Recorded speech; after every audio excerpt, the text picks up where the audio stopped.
Welcome to the podcast and Dimensions, Episode 1, Microeconomics and Equations. We too share what we learn inside and outside of universities and discuss them, sometimes interviewing someone new or receiving letters. The topics range from philosophy, economics, to mathematics, with university students Kaito and Itsuki coming to you from Sendai and Tokyo, Japan. In this episode, we will share 3 minutes Manabi Explained. Hi, I'm Itsuki KIGOSHI. Today, I will introduce what I've learned recently, mostly in university, in just 3 minutes. This is 3 minutes Manabi Explained. There are two topics, microeconomics and linear algebra. First, microeconomics.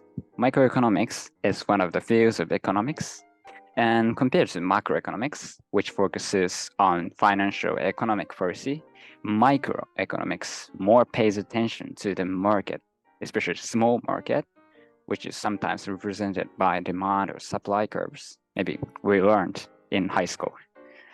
Yeah, and there are some questions often asked in microeconomics, which is for example, how many substitutions affect the demand for a certain product. For example, we can illustrate how consumers substitute Pokari with Aquarius using some tools in microeconomics. And we call the tool utility functions or indifference curve, koyo kansu. And for the other example of the question in microeconomics, how many units of the specific products should producers produce in order to maximize profit? And to simplify the circumstance, economics often illustrate the profit curve as the Nijikansu, and the Nijikansu's maximum point is the profit maximizing point. As you listen to, and in microeconomics, we always use mathematical notations, and microeconomics is deeply related to mathematics. So I will explain linear algebra next. The second topic is linear algebra. Linear algebra is part of mathematics, which is often taught to first grade year student in university in Japan. The main character of linear algebra is matrix. A matrix is a rectangle with many numbers, and it represents systems of linear equations, 連立一次方程式, as vectors in the nth dimensional field. And the linear algebra can compute the most suitable solutions. To sum up, these two areas of Manabi, which are microeconomics and linear algebra, have common ground, which is computing the most suitable solutions. I'm looking forward to connecting these two dots, microeconomics and linear algebra, someday. This is 3 minutes Manabi Explained. Thank you. Okay, I'll ask you two questions. The first question is about the microeconomics function. You said that the benefit top of the product is represented by the quadratic functions top in graph. Is it often the case that you use quadratic function in microeconomics, or do you use other, more difficult function to represent the curve? It's an interesting question. In microeconomics or other social studies, use mathematics as the tool for illustrating their model. And the answer for your question depends on how the economists make models. So if you make simple models, such as the model represented by the quadratic equations, it can be represented in quadratic equation. And if it suits under real world circumstances, that's okay. Sometimes maybe we cannot illustrate the real world in just quadratic functions. So maybe we use high dimensional functions. Okay, thank you. And there is another question. This is my private question. I now teach one junior high school third student, and I teach math to him. And what he is learning now is quadratic function. So please tell me, what is the benefit of learning it?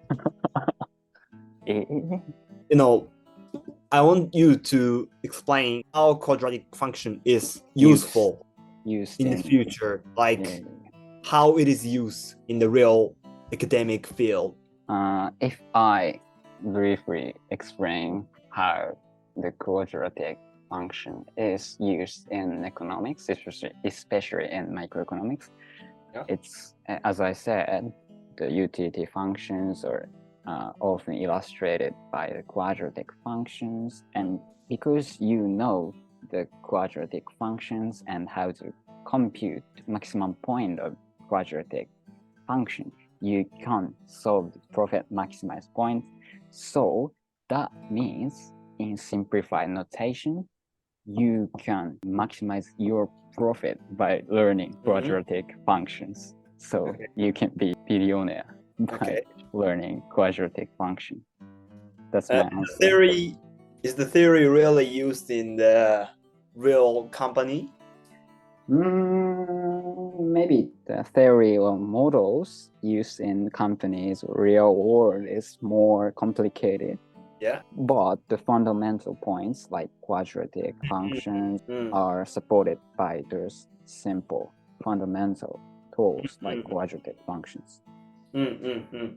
Okay, thank you.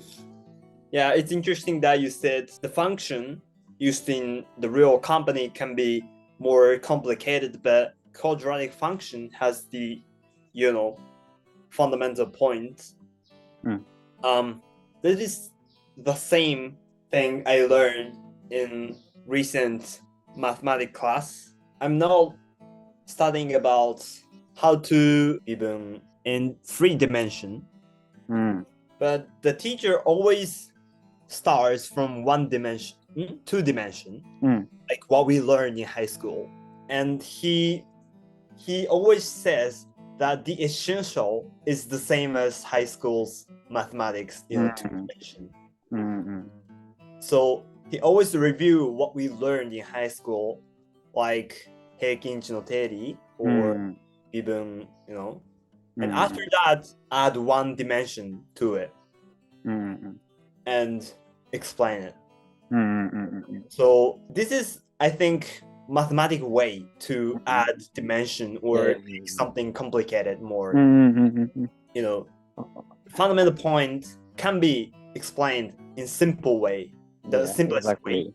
Exactly. Yeah, and make it more difficult after that. Yeah, this is a really important point.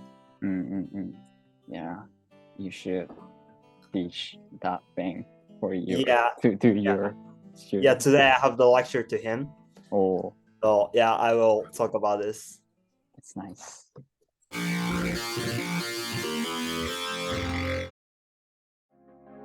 Did you enjoy it? Please follow us and share your comments via the form in the description. Itsuki and Kaito will keep sharing thought-provoking talks with you on this podcast. See you next month.